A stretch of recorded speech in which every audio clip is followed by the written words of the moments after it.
बढ़िया। और मुझे ऐसा लग रहा है किसी मूवी वगैरह में मैंने देखी। इंटरेस्टिंग फैक्ट्स मुझे पता चले हैं इस आर्किटेक्चर एंड इस एफआरआई के बारे में, वो मैं आपको बताता हूँ। सो फाइनली मैं आ चुका हूँ फॉरेस्ट रिसर्च इंस्टीट्यूट एंड अभी मैं एक्सप्लोर करूँगा इस जगह को। जस्ट मेरे पीछे वही है। सो मैं टिकट ले चुका हूँ and walking general public 15 rupees and bike है 25 रुपीज़ पार्किंग एंड कैमरा अगर आपको रिकॉर्ड करना है यहाँ पे तो आपको एक्स्ट्रा अमाउंट पे करना पड़ेगा जो कि है 150 रुपीज़। तो मेरा टोटल 190 रुपीज़ हो गया। तो टिकट कटने के बाद लगभग 1.5 किलोमीटर दूर जाना पड़ेगा। तो अगर आप पे स्कूटी है तो आसान रहेगा, नहीं तो एक अच्छी खासी वॉकिंग आपको करनी पड़ेगी। ऑल्दो मेरे को तो वॉकिंग करना पसंद है बट बहुत सारी जगह कवर करनी है, तो मैं तो अभी जितना टाइम बचा सकूँगा उतना टाइम बचाऊँगा। भाई इस जगह पे बहुत विशाल बहुत बड़े बड़े पेड़ हैं यार, बहुत बड़े। पता नहीं वीडियोस में इनके मैसिवनेस का पता चल पा रहा है या नहीं, बट सारे पेड़ बहुत बड़े बड़े हैं एंड काफ़ी पुराने होंगे।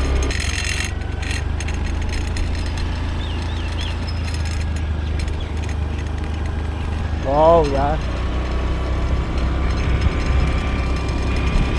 काफ़ी यूनिक लग रही है ये बिल्डिंग। तो फाइनली पार्किंग कर चुका हूँ एंड अब चलते हैं म्यूज़ियम की तरफ। सर एक बात बताएंगे, यहाँ पे म्यूज़ियम कहाँ से जाना है और कौन कौन सी जगह है जो घूमने के लिए? वहाँ से टिकट मिलेगा। टिकट तो वहाँ एक उधर हुई थी, यहाँ फिर से एक टिकट है? यहाँ का अलग होता है। अच्छा, यहाँ का म्यूज़ियम का टिकट हाँ, मिलता वहाँ है से टिकट लेके। यहाँ पर ये पिलर्स बहुत बड़े हैं। इतने बड़े पिलर्स मैंने तो शायद नहीं देखे कभी। क्या बढ़िया जगह लग रही है यार। इस जगह पे पिक्चर खींचने में, फ़ोटो वगैरह खींचने के लिए बहुत बढ़िया। और मुझे ऐसा लग रहा है किसी मूवी वगैरह में मैंने देखी है ये जगह, मूवी किसी गाने की शूटिंग वगैरह में। एक्सक्यूज़ में, टिकट कहाँ से मिलेगी विजिटर्स की म्यूज़ियम के लिए? इस side? Okay thank you. Ticket के लिए इस साइड जाना पड़ेगा, ये रहा। ओके सो म्यूज़ियम की टिकट है 60 रुपीज़ की एंड इसके अंदर आते हैं 5 म्यूज़ियम। Let's go. ना ही ये जगह काफ़ी सुंदर है बल्कि यहाँ पे काफ़ी साइलेंस भी है, काफ़ी शांति भी है। तो मुझे भी थोड़ा ऑकवर्ड लग रहा है ब्लॉग तेज बोलने में, क्योंकि ऐसा लग रहा है कि यहाँ की शांति भंग ना हो जाए। काफ़ी बड़े एरिया में बना हुआ है एंड फॉरेस्ट रिसर्च इंस्टीट्यूट है तो पेड़ों की कमी तो यहाँ पे होनी नहीं चाहिए और है भी नहीं। फाइनली म्यूज़ियम 1 जाने का रास्ता, फॉरेस्ट पैथोलॉजी म्यूज़ियम।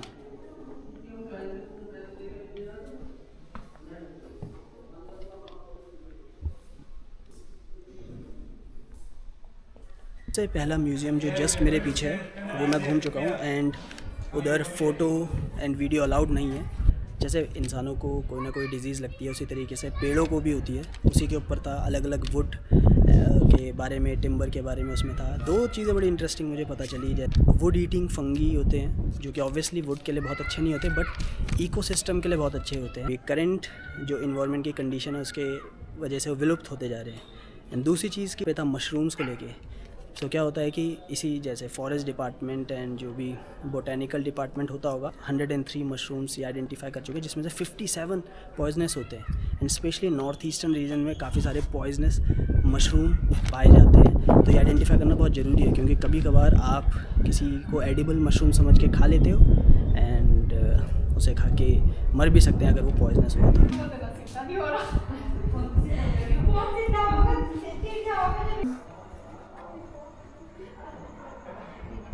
तो ये है सिल्वीकल्चर म्यूज़ियम 1 संवर्धन संग्रहालय एंड यहाँ से इसे जाना है।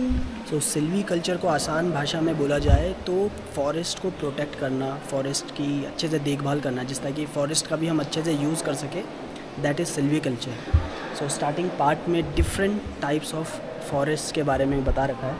सो ऐसे मॉडल्स हैं यहाँ पे, चार्ट्स हैं, मैप्स हैं कि इंडिया के किस पार्ट में किस तरीके के फॉरेस्ट होते हैं। सो स्टार्टिंग के पार्ट में यहाँ पे काफ़ी अच्छे से क्लासिफिकेशन कर रखा है कि कहाँ पे किस टाइप के फॉरेस्ट होते हैं।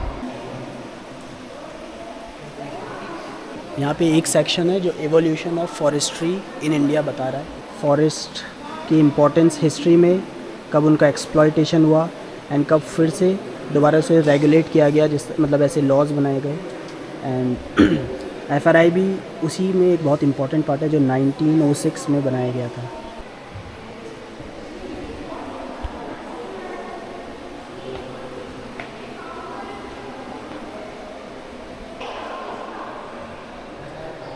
सो फॉरेस्ट के लिए क्या चीज़ सबसे ख़तरनाक है, इसके लिए एक पूरा यहाँ पे सेक्शन है।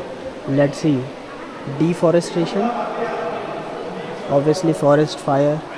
एक्चुअली शिफ्टिंग कल्टीवेशन भी जो है बहुत अच्छा होता नहीं है फॉरेस्ट के लिए, एंड स्पेशली पॉपुलेशन जितनी ज़्यादा, कम पॉपुलेशन में तो शायद इतना फ़र्क नहीं पड़ता, बट बहुत ज़्यादा करेगी तो फ़र्क पड़ता है।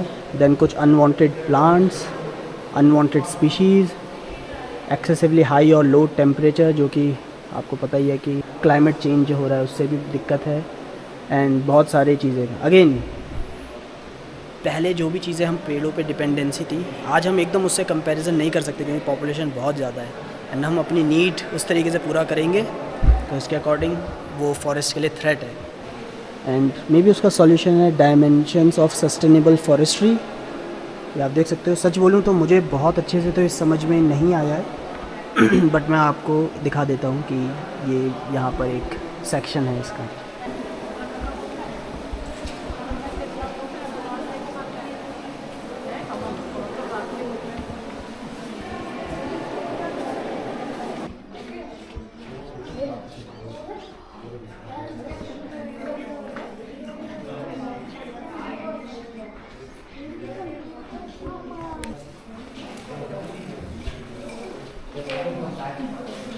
अभी मैं टिम्बर म्यूज़ियम में था जो कि काफ़ी अच्छा था।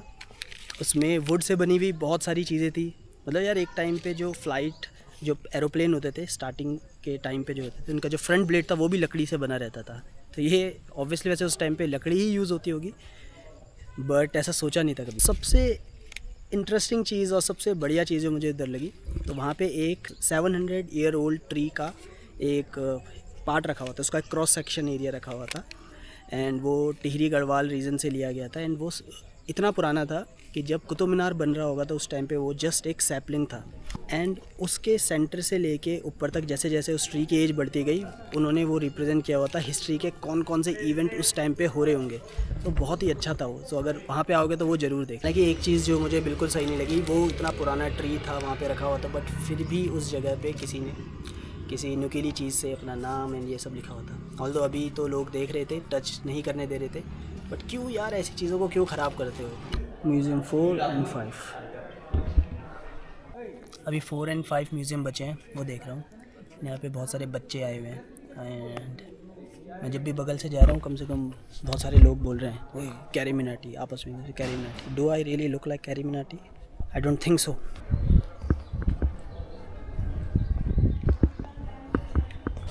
सो NTFB का मतलब है non timber forest products museum. So timber basically जो लकड़ी मिलती है हमें फॉरेस्ट से, बट लकड़ी के अलावा और क्या क्या मिलता है फॉरेस्ट में, तो शायद ये सब इसके अंदर होगा।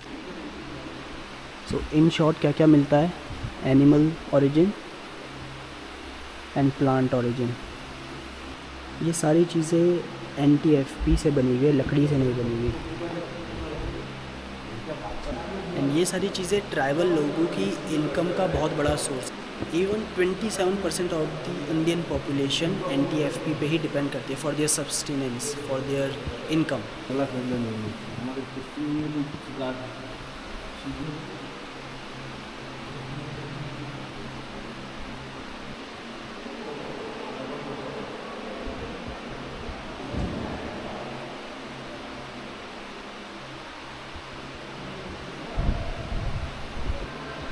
मैं एंटोमोलॉजी वाले सेक्शन में हूँ, म्यूज़ियम में हूँ, एंड यहाँ ऊपर आप देख सकते हो भाई बहुत सारे जानवरों की खाल, सींग, ये सब रखे हुए हैं। आई थिंक अभी तो ये क्राइम है, बट ये बहुत पुराने होंगे, मे बी अंग्रेज़ों के टाइम पे जब शिकार करना बहुत ही कॉमन हुआ करता था। इस सेक्शन में अलग अलग इंसेक्ट्स जैसे बटरफ्लाई, मॉथ, इनके बारे में बता रखा है जो फॉरेस्ट में पाए जाते हैं, कैसे वो इकोलॉजी के लिए एंड इन्वायरमेंट के लिए बहुत इम्पोर्टेंट है। तो दोस्तों मेरी एक आदत है, जब भी मैं किसी भी जगह पे जाता हूँ तो उस जगह के बारे में फ़ैक्ट्स ज़रूर पढ़ता हूँ। सो कुछ इंटरेस्टिंग फैक्ट्स मुझे पता चले हैं इस आर्किटेक्चर एंड इस FRI के बारे में, वो मैं आपको बताता हूँ। सो FRI 1906 में शुरू हुई थी एंड 1929 में पूरी एकदम कंप्लीट हो गई थी। एंड अपने टाइम की ये सबसे बड़ी, दुनिया की सबसे बड़ी ब्रिक से बनी हुई बिल्डिंग थी। एक चीज़ पे मुझे बिल्कुल यकीन नहीं हो रहा, क्योंकि आज देहरादून में बर्फ़ नहीं पड़ती है। ठंडा ये है, ये जगह काफ़ी ठंडी है।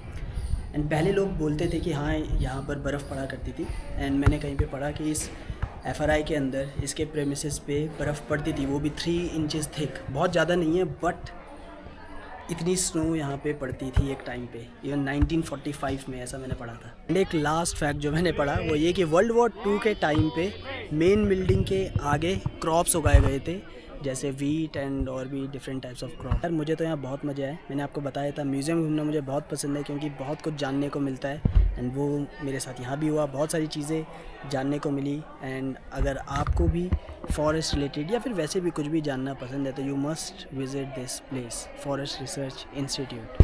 तो FRI की ट्रिप कंप्लीट हो चुकी है एंड अब मैं जा रहा हूँ मसूरी की तरफ। मिलते हैं अगले व्लॉग में। Bye bye.